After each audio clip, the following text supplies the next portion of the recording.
Nandyan bang mga amo mo? Seryosong tanong niya sa gwardya. Opo sir, nasa loob po. Pasok po kayo. Sagot naman kaagad nito. Sakto namang pagkapasok niya, natanaw niyang kaibigan niyang si Rovan na palabas ng mansyon. Kaakbay ang asawa nitong si Mireya na buntis na naman. Lalo tuloy siyang nakaramdam ng inggit. Maglilima ng anak ng kaibigan niya pero siya, wala pa. Heto pa rin siya. Lagpas na sa kalendaryong edad niya pero wala pa rin siyang tagapagmana. Jonas? Tawag sa kanya ni Rovan na mapansing marahil ang presensya niya. Mabilis siyang naglakad palapit sa mga ito. Ang aga mo ngayon may problema ba? Muling tanong ni Rovan. Hindi niya tuloy maiwasang makaramdam ng inggit sa kaibigan niyang ito. Siguro kung hindi niya noon niloko si Mireya, baka siya ang nasa kalagayan nito ngayon.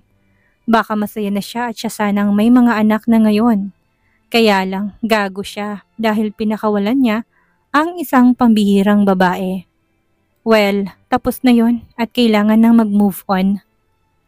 Magsisi man siya na makailang ulit, wala na siyang magagawa. Hindi na maibabalik ang nakaraan. Itatanong ko sana kung umuwi ba dito si Leticia kagabi. Tanong niya sa kaibigan niya.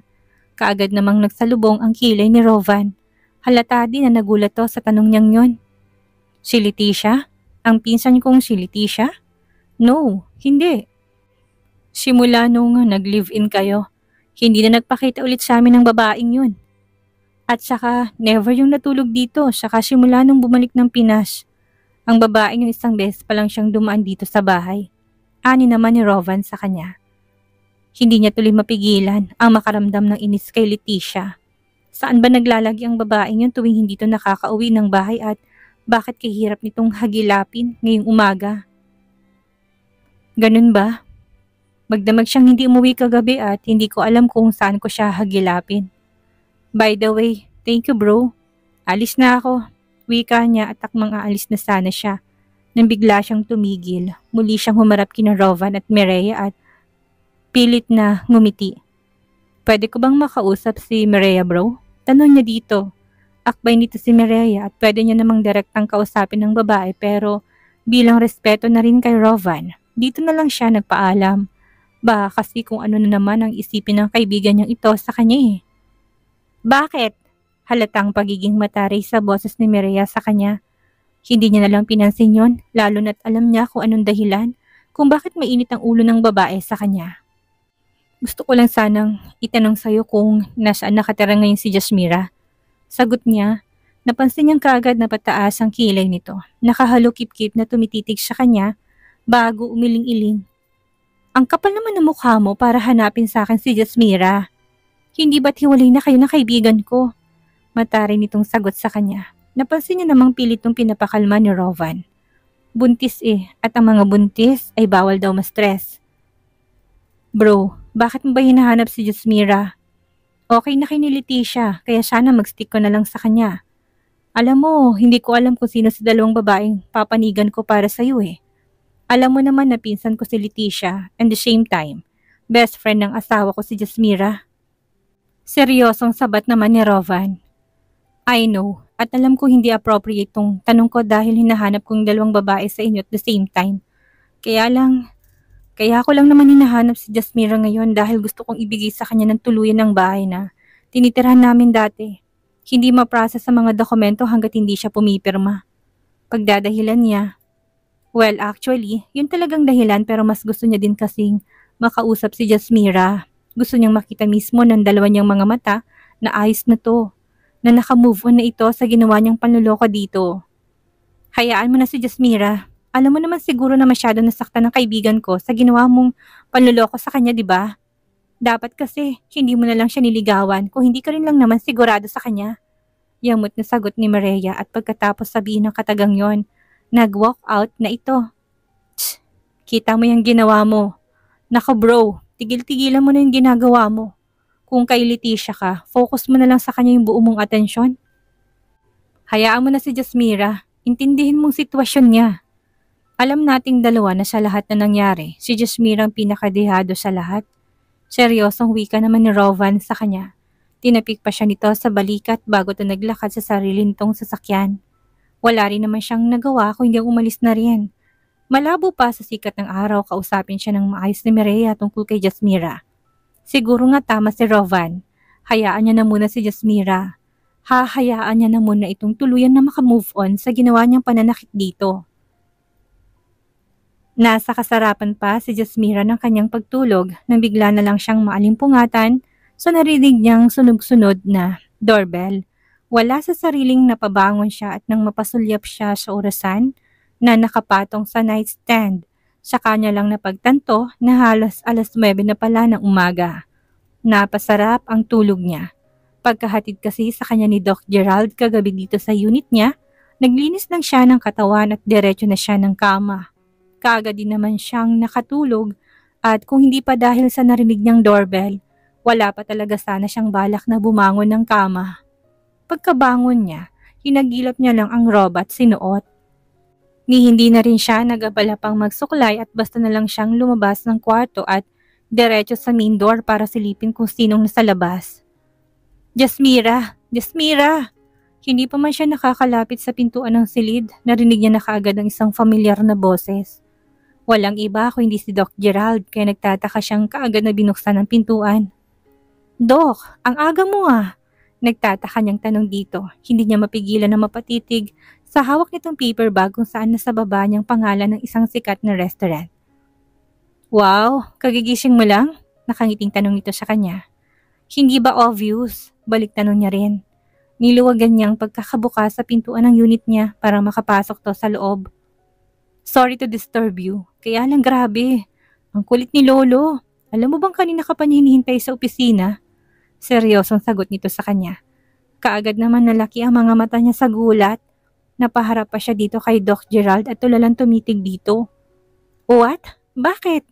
Anong meron? Bakit niya ako hinihintay sa office? Sunod-sunod na tanong niya dito. Miss Jasmira Argiles, nakalimutan mo na ba ang pinag-usapan yung dalawa ni Lolo kagabi? Nakangiting tanong nito sa kanya. Pero, umuod na ba ako? Nagtatakang tanong din naman niya dito. Well, hindi ko alam, pero ang alam ko ine-expect ka niya sa opisina niya ngayong umaga. Nakangiting sagot nito sa kanya. Hindi niya tuloy mapigilan ng mapangiwi kung hinihintay siya ng matanda sa sarili nitong opisina. Nakakahiya kung hindi niya ito sisiputin. Masyadong mabait si Lolo Lawrence sa kanya at nakakahiya din talaga na huwag tanggapin ang pambihira nitong offer sa kanya. Gosh, 1 in a billion yon at kung pakakawalan niya pa, ang tanga-tanga niya na talaga. Ano ngayon ang gagawin ko, Gerald? Seryosong tanong niya sa binata. Alam mo, una mong gawin, maligo ka na muna habang inihahanda ko itong mga pagkain na dala ko. Nakangiting sagot naman ito sa kanya. Wala na siyang nagawa pa kung hindi ang pilit ng umiti dito. Halos patakbong naglakad pabalik ng kwarto at dumiretso ng banyo para maligo. Mabilisang ligo lang ang gagawin niya. Magtagpo lang ang sabon, shampoo at tubig sa katawan niya. Ayos na yun. Hindi rin naman niya maaatim na paghintay ng matanda sa sarili nitong opisina ng ganong katagal. Pagkatapos niyang maligo, nagbihis na rin siya ng isang formal na kasuotan na meron siya. Kukunti lang ang damit niya dito sa kondo. At ang mga luma at siguro kailangan niyang mag-shopping.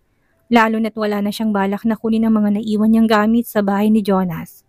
Wala na rin siyang balak pang tumuntong sa bahay na yon kahit na minsan pang sinabi sa kanya ni Jonas noon na ibibigay daw sa kanyang bahay na yon. Para saan pa, hindi ba? Kung doon siya natitira sa bahay na yon, baka tuluyan lang siyang mabaliw. Pagkatapos niyang maligo at magbihis, basta niya na lang sinuklay ang mahaba niyang buhok. Hinayaan niya lang na nakalugay yon dahil basa pa at nag-apply na rin siya ng manipis na make-up. Sa opisina siya pupunta ngayon at ang mismong CEO ng kumpanya ang i-meet niya. Kaya dapat lang na presentable siyang tignan. Wow, ang ganda! Pagkalabas niya pa lang ng silid, ang masayang boses na ni Doc Gerald ang sumalubong sa kanya. Hindi niya tuloy mapigilan na mapangiti. Aminado siya sa kanyang sarili na ang presensya ni Doc Gerald sa buhay niya ay isang malaking bagay para unti-unti niya nang natatanggap ang paghihiwalay nilang dalawa ni Jonas. Matagal ko nang alam yun, no? Nakangiting sagot niya dito. Pagkatapos noon, dumakong paningin niya sa pandalawahang tao lang na dining table at ganoon na lang pagkagulat niya nang mapansin niya ang sangkatutak ng mga pagkaing nakahain doon. Halos mapuno ang table niya sa dami ng mga pagkain nakapatong doon. Abat, ang dami niyan, Dok ah. Baka naman may impatyo tayo niyan. Nakangiting tanong niya dito. Pinaghila siya nito ng upuan at inalalayan pa talagang makaupo. Hindi niya tuloy mapigilan ang pagguhit ng masayang ngiti sa labi niya. Simpleng gesture na ginagawa nitong si Doc Gerald na never na ginawa sa kanya ni Jonas noon. Iha, come in, come in. Mainit na pagtanggap sa kanya ni Don Lawrence. Pagbungad pa lang niya sa pintuan ng opisina nito, kasama niya ngayon si Gerald na feeling niya close na talaga silang dalawa. Pagkatapos kasi nilang kumain kanina, niyaya pa siya nito sa kalapit na mall para palitan daw ang damit na suot niya. Paano ba naman kasi? Sa sobrang luma nun, kupas-kupas ng kulay at hindi talaga appropriate tignan. Lolo, good morning po. Sorry, I'm late po. Nahihiya niyang wika dito. Ayos lang iha. No problema. Nakangiting sagot din naman kaagad nito sa kanya. Heist, ang bait ni Lolo. Mabuti na lang talaga't nakilala niya si Doc Gerald. Wala nang dahilan para magmukmok siya sa isang tabi at damhin ang kabiguan sa pag-ibig. Maghapon siya sa opisina ni Don Lawrence at hindi umaalis sa tabi niya si Gerald. Palagi itong nakaantabay sa kanya sa lahat ng oras kaya naman kahit papano naka-adjust na siya sa palaging nasa paligid lang ito. Hindi niya nga alam kung bakit ayaw nitong pamahalaan ang pamamalakad ng kumpanya. Gayong kaya naman pala nitong magstay sa loob ng opisina kagaya niya. Sabay nilang binasa ang sangkatutak na papeles ng Lawrence Raison International Incorporated.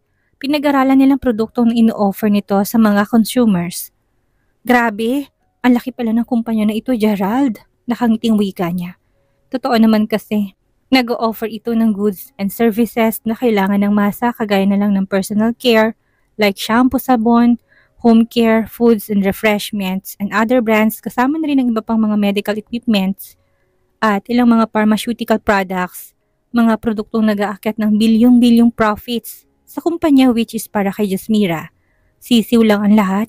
Mabilis pag-aralan lalo na't nakikitang mga produkto sa merkado na kahit na sinong normal na mamamayang Pilipino.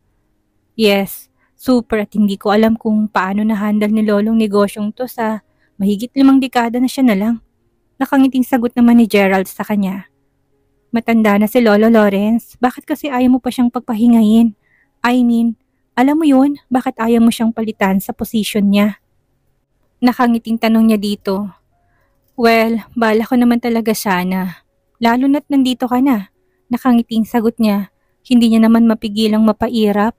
Ano kayang connection niya sa paghawak sa isang negosyong pamilya lang din naman ng mga ito ang makikinabang? Heist, super weird talaga itong si Doc Gerald. Samantalang si Jonas, kanina pa siya hindi mapalagay. Tinatawagan niya si Leticia pero hindi pa rin to sumasagot. Kaya naman halos hindi siya makapag-concentrate sa kanyang ginagawang trabaho dito sa opisina. Sa kanya na kasi tumawag ang Kiko Fashion at niremind nito sa kanya na mamayang hapon, kailangang pumunta ni Leticia sa shop para masukat ang gown na ginagawa nito sa dalaga. Next week na ang kasal nila pero hindi niya alam kung nasaan si Leticia ngayon. Miss Paralejo, nakontak mo na ba si Leticia? Hindi niya na mabilang kung ilang beses niya nang naitanong ito sa isa niyang papang secretary pero puro negative ang naging sagot nito sa kanya. Hindi daw nito makontak si Leticia, kaya naman mas lalo tuloy siyang nag-aalala ngayon. Isa pa, kailangan niya si Leticia. Ito kasing pumalit sa posisyon ni Jasmira at kapag palaging ganito na bigla na lang uma-absent si Leticia sa trabaho na hindi nagpapaalam, maapektuhan din talaga siya. Shit Leticia, nasan ka ba? Galit niyang bulong sa kanyang sarili. Pagkatapos niyang sabihin ng katagang yon, muli niyang dinampot ang kanyang phone na tinawagan ng dalaga. Sa pagkakataong ito, nag-ring na yon at kaagad na rin namang sumagot si Leticia mula sa kabilang linya. Love! Malambing ang boses na tanong nito sa kanya na para bang wala tong ginawang pagkakamali sa buhay nito. Leticia, ano bang mga pinagkakaabalahan mo? Kanina pa kita tinatawagan. Bakas na boses niya ang pagkainis. Ganun ba? I am sorry love, pero kanina pagkadating ko sa bahay, nakatulog kasi ako eh. Hindi ko na napansin na lowbat pala ang phone ko, kaya hindi mo ako makontak. I am sorry, love. Alam ko nag-aalala ka sa akin dahil hindi ako nakauwi sa buong magdamag, pero maniwala ka sa akin. Sila Myra, Brek at Jeline lang naman ang mga kasama ko. Tamang kwentuhan lang naman dahil ayaw ko uminom ng alak. Paliwanag naman kaagad nito sa kanya. Ang mga pangalang binanggit nito ay hindi niya kilala. Sa bagay, simula nung magkabalikan silang dalawa, nitong si Leticia ay hindi niya naman kasi inalam kung saan ito tumatambay eh. Malaki ang tiwala niya dito. Huwag ka na magalit please. You know what? May malaking surprise ako sa'yo. At tsaka ko na matutuwa ka. Malambing nito muling bigkas. Sorpresa? Anong sorpresa? Kunot noong tanong niya dito. Jonas, my love. Later. Later malalaman mo kung ano yung sorpresang yun. Maliligo lang ako at pupunta na ako sa office mo para dali ng sorpresang sinasabi ko sa iyo, my love. Sagot nito naman na kaagad nito sa kanya at mabilis nitong nawala sa kabilang linya. Wala na siyang nagawa pa kundi hayaan na ito. Natawagan na ang dalaga at siguro wala na siyang dapat pang ipag-alala. Malaki ang tiwala niya kay Leticia. Magiging asawa niya nito at dapat nang na hindi niya ito bigyan ng dahilan para ma-stress. Jonas, buntis ako! Nakangiting wika ni Leticia sa kanya. Sa pagpasok pa lang nito sa loob ng kanyang opisina, otomatiko siyang napatayo at pasalubong na nilapitan ng dalaga. At nang makalapit sila sa isa't isa, mahigpit niya itong niyakap. Ang ilang oras na inis na naramdaman niya dito ay biglang naglaho dahil sa maganda nitong balita sa kanya. Alam ni Leticia na gustong-gusto niya nang magkaanak sila at ngayong buntis na ito, gagawin niyang lahat para mas lalong maging masayang pagsasama nilang dalawa. Talaga love, totoo ba yan? Nakangiting tanong niya dito. Nakangiti naman itong kaagad na tumango. Yes, mahal ko. Buntis ako. And you know what? Malapit ka na maging daddy. Hindi ba't ito ang gusto mo? Nakangiting tanong din naman kaagad nito sa kanya. Kaagad naman siyang tumango. Sa sobrang tuwang nararamdaman ng puso niya, walang pag-alinlangang hinalikan niya ito sa labi. Masaya siya. Sobrang saya niya lalo na't malapit na pala silang magkaanak. Thank you, love. Hindi mo lang alam kung paano mo ako pinasaya ngayon. Nakangiting wika niya dito. Napahagikik naman si Leticia at mas lalo pang humigpit ang pagkakayakap nito sa kanya. Samantalang dahil sa magandang balita sa kanya ng dalaga, bumaba ang halik niya mula sa labi nito patungo sa leeg nito. Bigla na lang kasi siyang nakaramdam ng pag-iinit ng katawan. Ang dalang balita ni Leticia ay biglang nagpabuhay sa libog na nararamdaman niya. Love, ang hot mo talaga. Baka pumasok si Miss Paralejo ha? Malambing itong wika sa kanya. Hindi niya ito pinansin bagkus giniya niya ito patungo sa sofa. Naramdaman niya na kasi ang paninigas ng kanyang alaga. Kung kagabi wala siyang gana, iba naman ngayon. Magkakaanak na silang dalawa ni Leticia at wala nang dahilan para isipin niya pang ibang babae. Lalo na tungkol kay Jasmira. Tuluyan niyang hinubad ang suot nitong blouse at sinunod niya ng miniskirt at panty nito. You like it, love? Malambing niyang bulong sa dalaga. Isang malanding ngiti ang kaagad na gumuhit sa labi nito sabay tango. Magdamag silang nagtalik kagabi ni Brando pero heto na naman siya. Dalawang lalaki sa loob ng 24 oras at talaga namang feeling niya. Talo niya pa si Rapunzel kung pahabaan din lang ng buhok ang pag-uusapan. Ganyan nga Leticia, moan my name. Sabat naman ni Jonas sa kanya, mahal niya ang dalaga at magiging asawa niya na to. Grabe ka love, ang tagal mong maglabas ha? Reklamo nito sa kanya. Hindi niya naman mapigilan ng matawa. Alangan namang sasabihin niya dito na medyo maluwag nito, kaya ang tagal niya. Nagtataka na nga siya sa sarili niya. Feeling niya siya yatang may problema eh. Lumiit yatang sandata kaya lumuwang yung sa yungib nitong si Leticia. Whatever the reason, walang mas mahalaga sa kanya ngayon kundi ang maging masaya. Lalo na at buntis na ito. Sooner or later, magkakaanak na sila kaya naman dapat niyang i-ready sarili niyang magiging ama. Sa ngayon, wala nang mas mahalaga sa kanya kundi si Leticia lang. Aalagaan niya ito, lalong-lalo na ang batang nasa sinapupunan nito.